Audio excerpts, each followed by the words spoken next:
now, good morning. Happy Tuesday, PASW staff, clients, friends joining us. Yesterday was a lot of fun looking at Big Night. Hope you guys enjoyed that. I love that movie, as you can tell.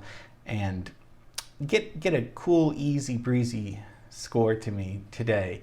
A song, and you can have words this time. So I'm a little more lenient. And then we'll see your results Friday. So yes, you read correctly. It's Miles Davis and Steve Reich revisited. Now, we revisited Miles Davis a few weeks ago with So What, so don't think I'm just on auto coasting here.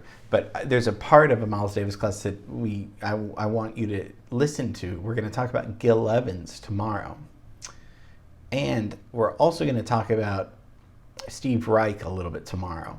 So we're going to review Miles Davis class, focusing on Gil Evans. Then we're going to also review, this is today, our Steve Reich class from a few years ago.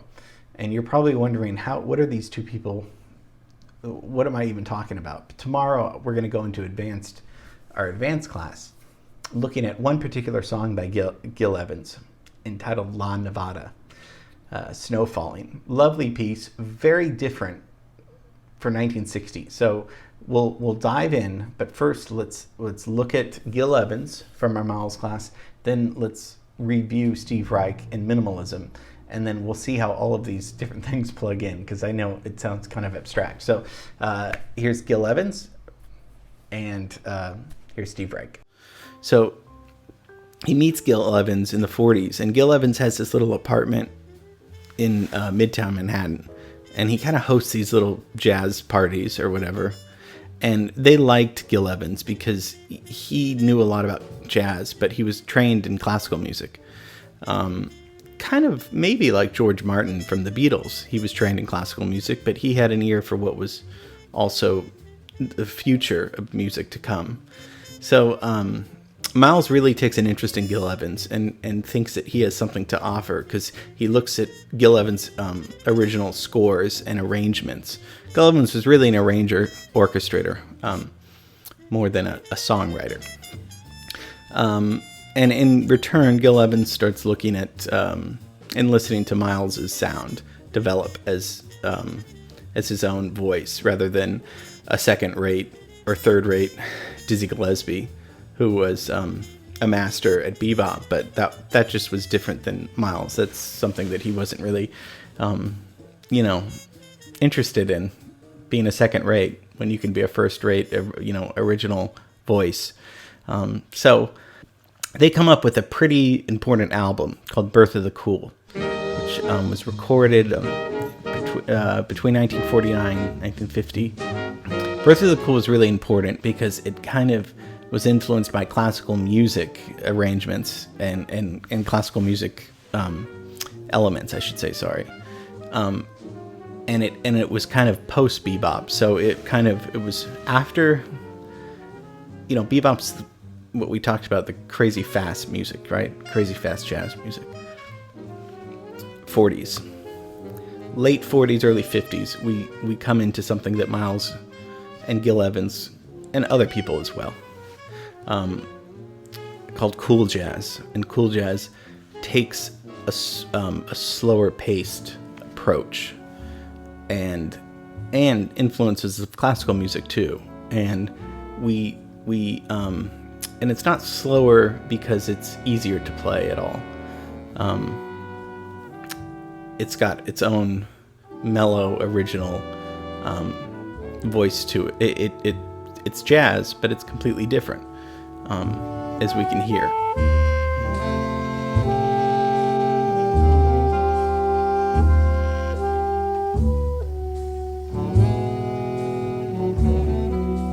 Steve Reich. Okay, so one of the founders of minimalism music. So by minimalism, let's break that down a little bit more.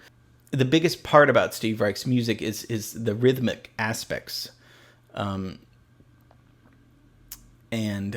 also pitch, but more about rhythm. Okay, so Reich's music is really marked by its repetitive figures and harmonic rhythm and canons. But let's keep it simple and talk about his repetitive figures and his innovation with tape loops and phasing. Okay, so what are these words I'm talking about? They're just fancy composition words.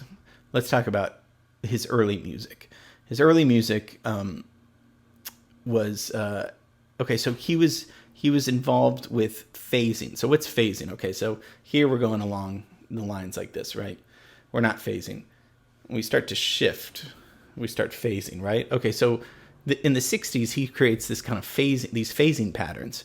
What do I mean by that? Okay, let's listen to this piece. This is one of his earliest compositions. And I know at the beginning it's going to sound avant-garde and not really music that you want to listen to, but we have to understand his early process. How did he come to write the music that we're going to be playing at the end, which is some of my favorite music that's popular in the classical repertoire? How did he get there? So let's start with a piece of music that he started, and phasing, okay? We're going to listen to something called It's Gonna Rain. And this was in 1965.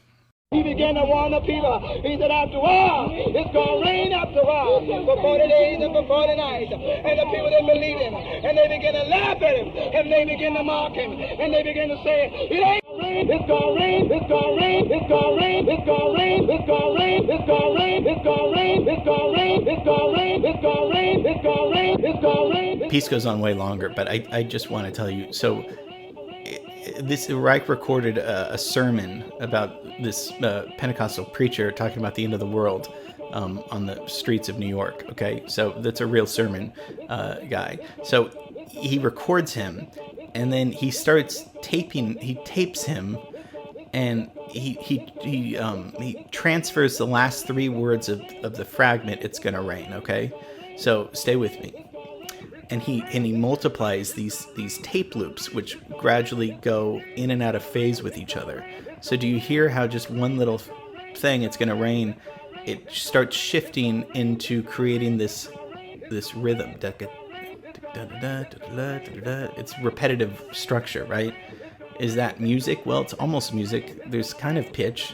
We're gonna get to his pitch later, but right now he's establishing this rhythmic phrasing of going out of sync with each other, but it's not out of sync where it's chaos. It's out of sync where it's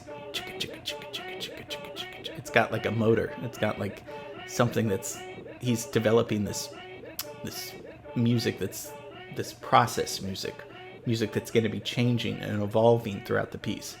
So this is one of his first pieces where he's experimenting with phasing music, okay? And then the second thing I said pulse music. So what's pulse? We all have a pulse, right? Heartbeat. It's just, and a pulse is something that's kind of continuous, right? That's breathing, living. So what does that mean with music? How does that translate to music? So he's creating, what he starts creating after these phase things is he's gonna, so because of a phase, a pulse comes, right? Okay, so and we're going to see how he does that. So he studies drumming in Africa. He goes to Africa and studies drumming and he comes back with an album in New York called Drumming. And this is when the pulse is really being set, okay? So when you listen to Steve Reich, you always are going to hear something that's fast-paced pulse where they sound like eighth notes. Okay, well, that could be boring music, right? So he's laid down the rhythm, the pitch, the phrasing of it, the phasing of it. Now, where do you go with that to make it sound musical? Yep, you guessed it, harmony. Now we need harmony to make it sound musical, right? So what kind of harmony is he using? Well, he's using fourths and fifths and open chords and chords that are sustained. Remember we talked about modal music where there aren't that many chord changes. Well, with him, there are chord changes, but if we're going to look at one of his most famous pieces, 1978, Music for 82 Musicians, and this is process music. This is music that's evolving. It's not so much chord changes. It's hard to explain because I love this piece so much. But this piece, Music for 82 Musicians, it came out on vinyl, 1978, I should say. but this is the one we're going to be talking about. So it's an hour-long piece. The entire piece is an hour, and it goes through different moods and phases, but mostly it's got the pulse the entire time. Okay, so you guessed it, Music for 18 Musicians is for a piece for 18 musicians. So he's got violins, cellos, 4 female voices, 2 pianos, another piano who also plays maracas because they alternate, marimbas and xylophones, clarinets, bass clarinets, another female lead who's also playing vocals. So they'll switch around during the piece to play other instruments. Okay, so it's a piece that's based on 11 chords. So within that hour thing, there are 11 chords, which are not that many chords when you think about it, and that's why that's why we're talking about the harmony of it. And a small piece of the music is based on each chord, okay? And the piece returns to the original cycle at the end. And so there's different sections in the piece, and one's called pulses, the others are titled section 1, section 2, and this is one of his first pieces where he's writing for larger ensembles, whereas before it's just for maybe 5 or 6 marimba players, people clapping hands, but now this is a large ensemble he's writing for. And so these players, they play the pulsing notes for as long as they can hold it. The singers, the instrumentalists, and each chord's melodically, it's deconstructed really by the ensemble when you listen to it. And then you'll hear the vibraphone kind of come in and let everyone know, okay, now we're going to the next section. So like this example.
The vibraphone's a conductor, but with Philip Glass, Steve Reich, they have their ensembles.